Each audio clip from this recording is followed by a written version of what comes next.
Yo, what's going on, guys? Welcome back to a brand new video on the channel. Inside of today's video, we're going to be breaking down the grand finals of the World Finals 2024 in Finland, Helsinki. I had the graceful opportunity to spectate this in person. The arena was absolutely bouncing, and this was a banger. So the prize pool is $1 million, which is insane. I'm hoping next year it will be much bigger as the game has grown. But the winner receives $400,000, which is just absolutely crazy money, and the runners-up receiving $200,000. So a lot on the line. A quick rundown of the teams. HMBLE finished #1 seed in EMEA. At the start of the year, though, that wasn't the story because Semantic was really struggling to find a team. You've got Luki, who was Rookie of the Year last year, so basically his breakthrough year last year, and didn't even make World Finals. Boss as well, I believe, didn't make World Finals last year. So a roster that most people wouldn't have even predicted to make it to the World Finals. So definitely defying the odds. And then, of course, Crazy Raccoon. We've got Saitampa Moya, one-time world champion, I believe, and then Tensai, two-time world champion. They came so close last year as well, losing to Zeta.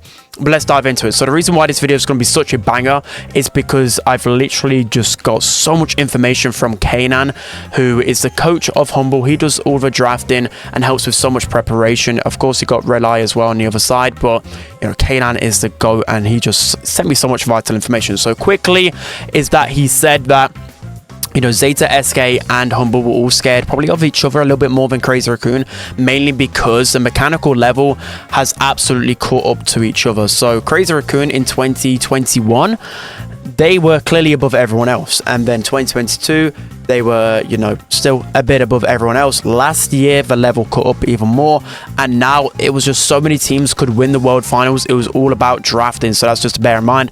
Also, a lot of preparation for everybody who was in the semi-finals. Most of the preparation was for those semi-final games, because of course you just want to make it through to that round, and then finals, just basically YOLO it. That's what he said. So also the extra 30-40 minutes before the games helps with preparation. But let's quickly dive into this draft then. So they went with the Mo and the Kenji bans, just because they're the best two brawlers in the game. Also Clancy, very, very good as well. So you also had Amber first pick from Crazy Raccoon. The reason why we went that, because it's just pretty standard, and the fact that Amber's just pretty versatile. Otis as well. I won't say it's a brawler that most people are popular with. Most teams don't really like Otis too much, but HMBLE throughout the whole year really do like Otis because he's so good on grassy maps with the vision gear, a great anti-tank, and that's what you pretty much need as a second pick, always safe in draft. And then of course Jean, you can never go wrong with Jean. Double swoosh, literally his best map. Vision gear, so good. You can even play Jean right lane, and that's exactly what Kanan said about that. So the reason as well they weren't too scared, because one of the picks to counter Jean with, you've got likes of either Janet, Jessie, or Penny, what Kanan said. The reason why Penny is such a good counter pick is because of that salty barrel gadget. Jean can't pull you if you've just got that gadget available, so one of the best counters for that reason. And of course Penny has started to become very meta right now, so a good brawler. Also, you've got to bear in mind with Crazy Raccoon's brawler pool, they are very control based. You guys should know that by now. They're not really ones to play those tanky brawlers. They can play assassins, but not tanks. So, of course, if you draft with that in mind, you just know what to do. So, it was quite fortunate that they had last pick, because Kanan said straight away they know they will go in Squeak, because Squeak is the perfect counter to other control brawlers. So that's why they're going to draft Squeak right now. So Squeak as well, great counter to Penny, one of the best, because you can destroy the turret so easily. So yeah, Squeak just had such a free matchup, and in my mind as well, definitely had a good matchup. Even though it's a bit of a grassy map, sometimes brawlers can break through. I mean, it's not like I won't say personally it's like the absolute most perfect Squeak game, because at least there's a little bit of HP on the side of Crazy Raccoon. But again, if Boss just plays it the way he's probably learned it, then he should just be able to win this pretty easily. So I'm actually having to skip through a little bit of this, because if you guys didn't know, there's new hypercharges in the game, and because they're not supposed to be in game, essentially the players, they had to back out of the game, move the hypercharge button off the screen so they wouldn't accidentally press it, and then re-enter the draft. So that's why sometimes it took a little bit longer. Anyways, let's get into the games then. So you see, interestingly here, which I think was a good choice in a way, Squeak into Penny. Of course, Squeak counters Penny, and then Jean on the right lane. But the other thing is, Jean has to play so defensively, and that's not what you kind of want from your right lane, right? You want to be super aggressive, push into their spawn or whatever else, and Jean just can't do that, especially against a Pearl. You've also got Amber doing her thing down the left-hand side. And it's not really allowing Boss right now to carry as much as he should, especially considering he's got 6th pick Brawler. He's supposed to be countering the entire composition. So Smatic does get a good trade there, but again, it's just pretty hard with not much support, especially with Jean going down the lane. So Lukey does just miss out on that kill. That was very unfortunate. Definitely could have got the kill. But again, it's just so hard when you've got Pearl just sitting there with full heat. And, you know, with the gadget as well, side tempo lane, it's just so incredibly hard. Lukey goes really weak. I think that might have been a misclick in my mind. I'm not too sure, but definitely a bit questionable. Maybe the first game nerves probably got to him a little bit there, but Crazy Raccoon just looking so strong. I mean, they look like here they have the draft, right? If you're watching as a spectator, you're thinking they surely have draft in this moment. They're just completely dominating, but it looks like the setup was wrong as well. I think to me, it's just clear that Jean is not working down that right-hand lane. I think it's clear from Humble as well that they can't make this work whatsoever. So very dominant start from Crazy Raccoon, but of course, there's still 2 more games left for Humble to turn things around. So there's just no time here whatsoever. Pearl's just able to keep them back, and that's going to be the first round going to Crazy Raccoon. So definitely one thing as well to bear in mind is that Kanem said that he literally expected this game to go down to the wire. Like, this is the level of competition on show for Crazy Raccoon. You know how impossible it is to beat them. If you watched them this weekend, you saw in the best of 3s, teams were so close to beating them, but just couldn't get to beat them in time. Totem as well. Small mistakes in game really cost them in the semi-final. So Humble knew they had to play this absolutely perfectly. So now they swap right here. I did actually call this in the arena. They just needed to do it. Like, I know Jean doesn't have the best matchup into Penny, but I don't really like Jean lane too much because he's just not going to do anything. So just put Squeak down the lane. Just put Jean mid as well. Like, he's not going to be able to pull Penny too much, but it's not going to be like an absolutely disastrous matchup, right? Because at least Jean can like chip down the lane.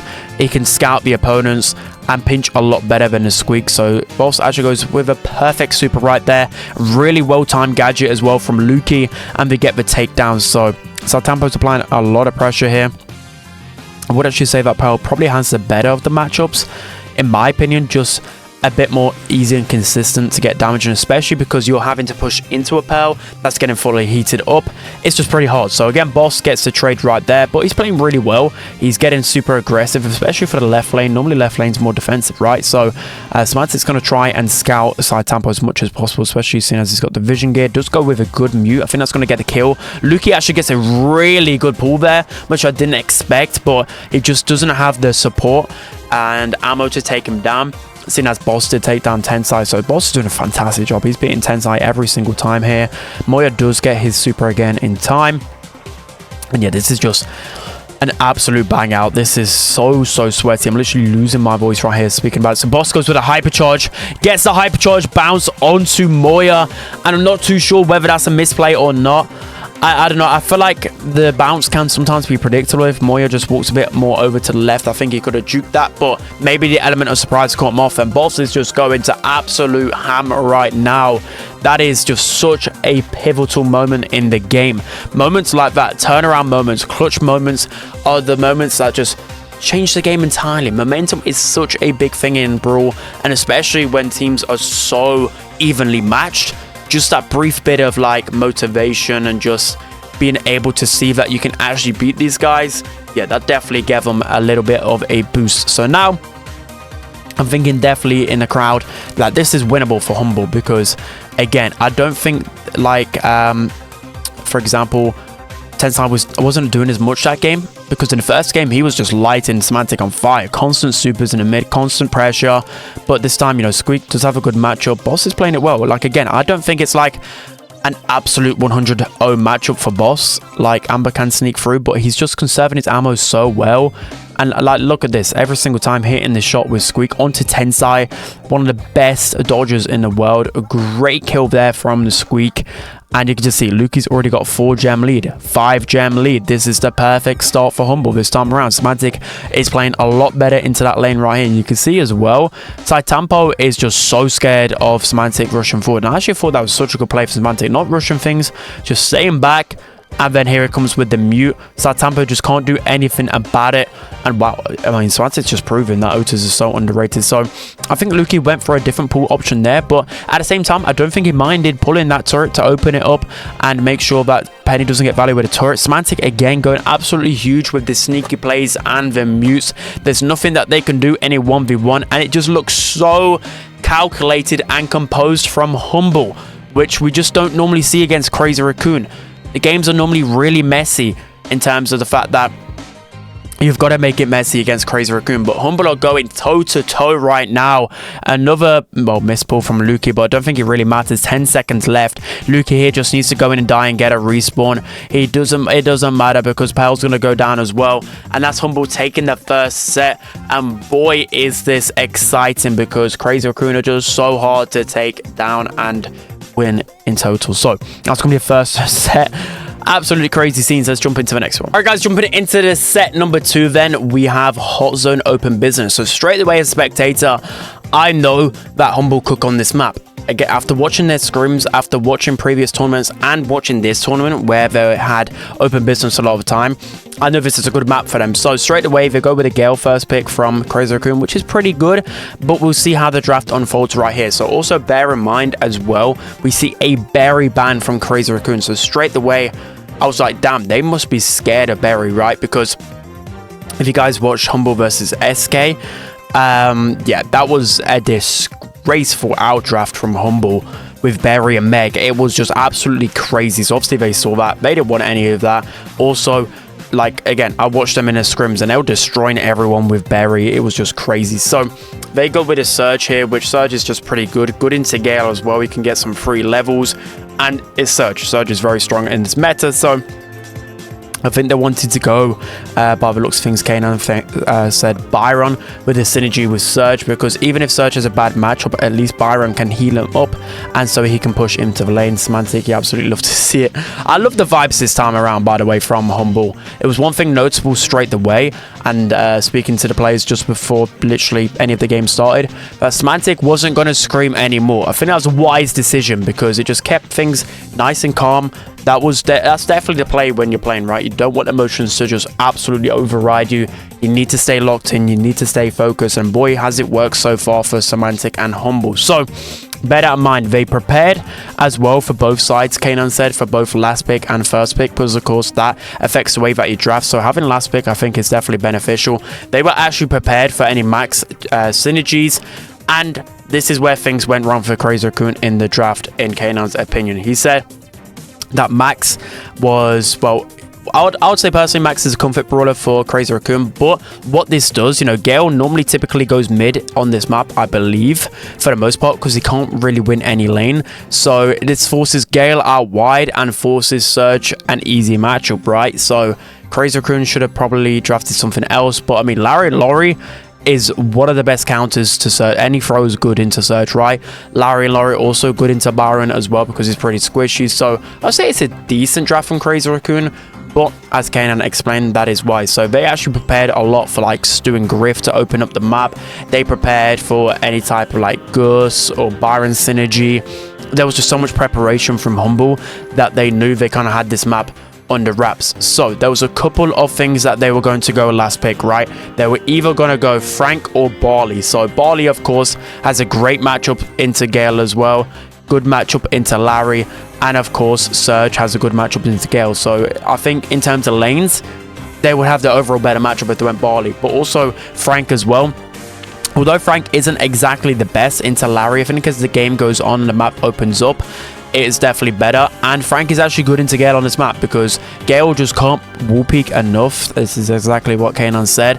And I just knew as well, I actually predicted the Frank in person. I'm not even going to lie, because Frank is actually not that bad into Gale. If you use anti-stun, you know, Gale doesn't have the DPS ever since he got the hypercharge rate nerf. It just doesn't feel like Gale can really like take over the map the way that he wanted. But early on in this game, it just looks like Crazy Raccoon just have a crazy draft. The synergy is good. The swapping is pretty painful because if you get Larry in a Surge, Surge is never going to get a level.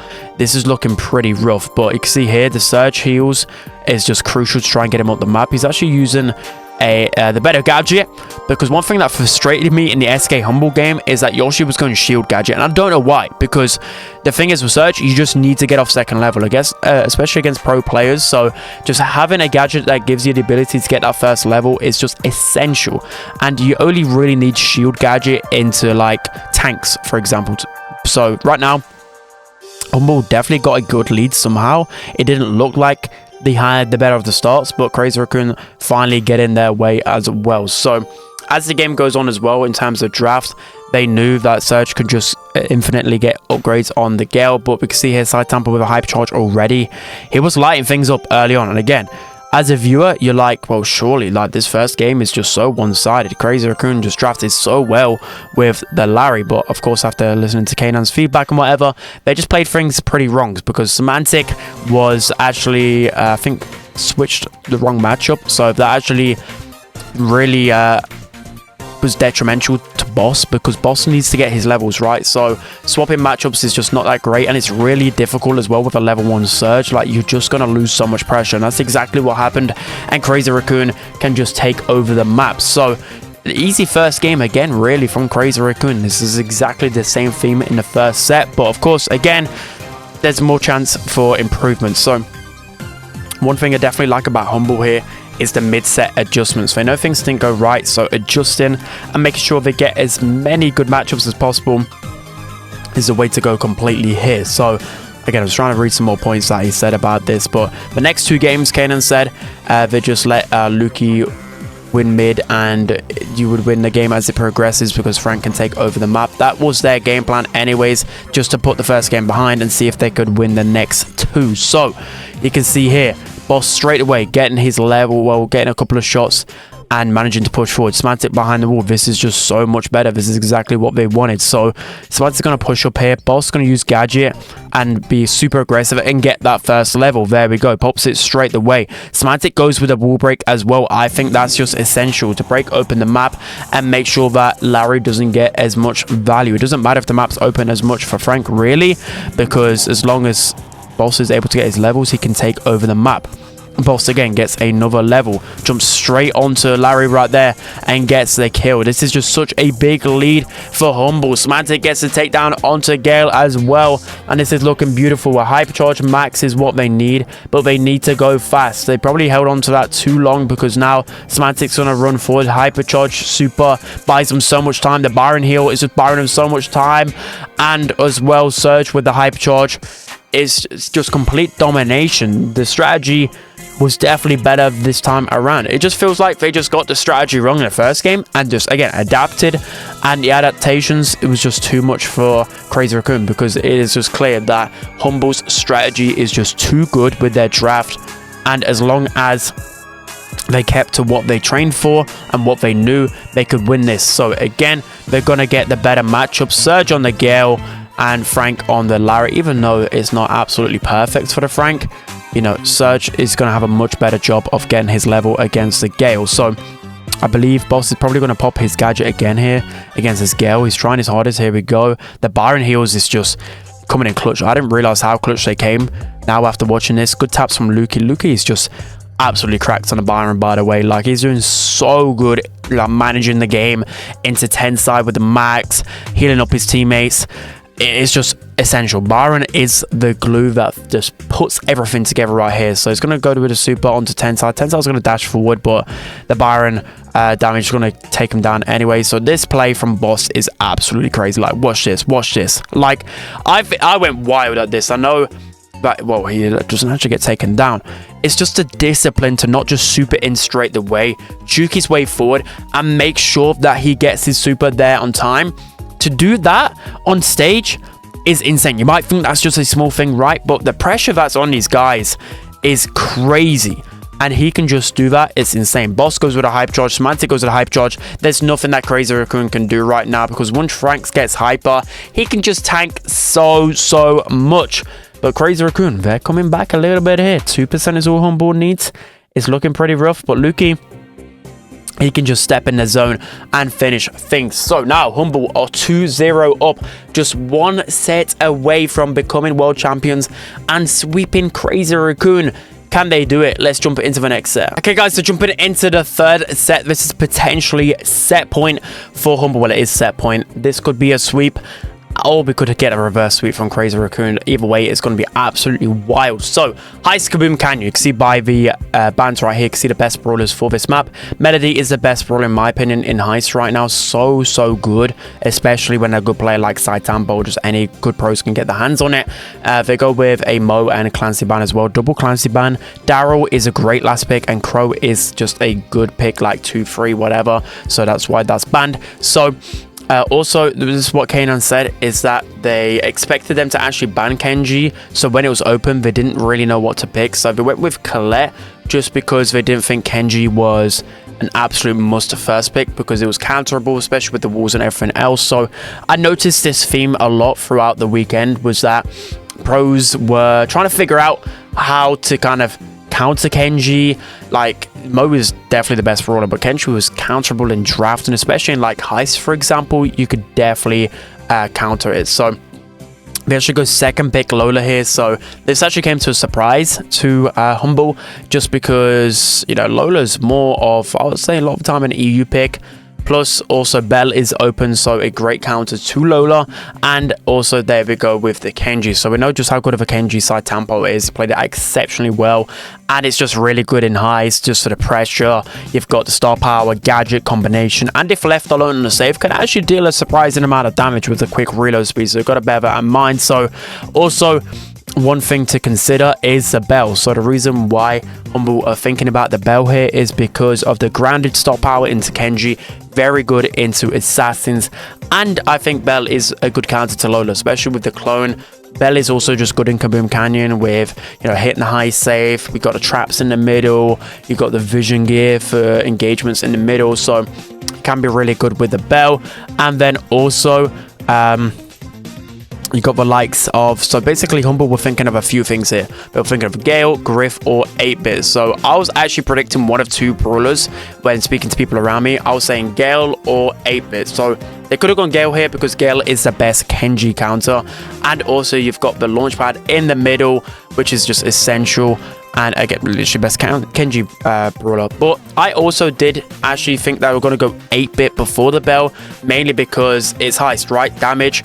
8-bit is good into tanks as well, so he's going to get a lot of supercharge, and also pairs really well with Colette with the hypercharge, or just supers in general. So I just thought 8-bit was just a great option. Also, I'll say only the really biggest counters you got to worry about with 8-bit are like Penny and maybe Colette, but they literally have a Colette in their composition, so not too many counters available. So they go with the Jessie last pick. So I think low-key that was a good pick, especially into the 8-bit, but at the same time, all three brawlers outrange Jessie here. So if Humble play this well, they can just never allow Jessie to get forward. So I think in draft, especially after looking at this, I definitely would have preferred Humbles, because again, you've got 8-bit for the damage. You've got as well Colette with the hypercharge. Colette has some good matchups with Kenji as well, can feed a lot of supers. I don't know, I don't really like Kenji in Heist that much. Sometimes it feels a little bit forced, but Saitambo is just absolutely insanely mechanically gifted, so it's going to be pretty difficult. So see here already, Boss is able to get a turret, and it's actually going to go with this speed stop out. So I think the reason why is just because they want to keep the control. They know they're not going to get many opportunities probably to get a lot of damage on a safe here. You can see the Bell grounded stop power as well coming into play, completely immobilizing the Kenji there. And also a lot of people go with the different 8-bit stop power when they're facing off against tougher matchups, just to stay alive and whatever else. So that's probably why Boss is going that. So you can see the Bell traps already going down in the middle from Lukey. Semantic does go down to Lola, but that is a given. You know, in a 1v1, Colette can't really win many of them, right? She's Colette, but she's going to feed a lot of supers here. Also, that's a perfect super from Semantic. A lot of times with Colette, you want to focus on the enemy turrets because you can take them down so quickly. That's what Semantic does. Great kill onto Tensai as well. And now they have middle control. Middle control with Colette is so important because you can stay in the grass, get your supers so freely. And here we go. 8-bit turret down with Colette Hypercharge. 50% damage done to the safe already. And it's looking pretty bad. Again, Jesse's going to struggle. All three brawlers outrange Jesse. So as long as you've got good aim, which Humble mechanically do, and have just been blitzing people, they just know that they can outrange this Jesse. So it's really hard for Tensai to get in here. Saitampo's doing as much work as possible. Luki is just worming his way into the middle, get some good shots onto Tensai. Tensai's juking for his life, but the pinches from Boss are just too real. Semantic with another super on the safe. Oh, Cycles another one, just misses out on the safe there.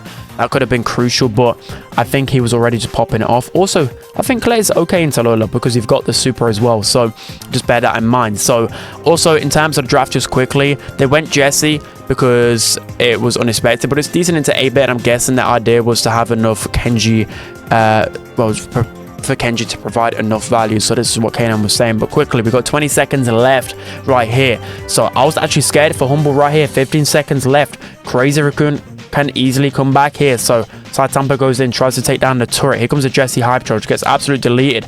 You see Humble here going in, but Semantic on the run with the Hypercharge, goes for it, which is absolutely insane timing, and that's just too much damage.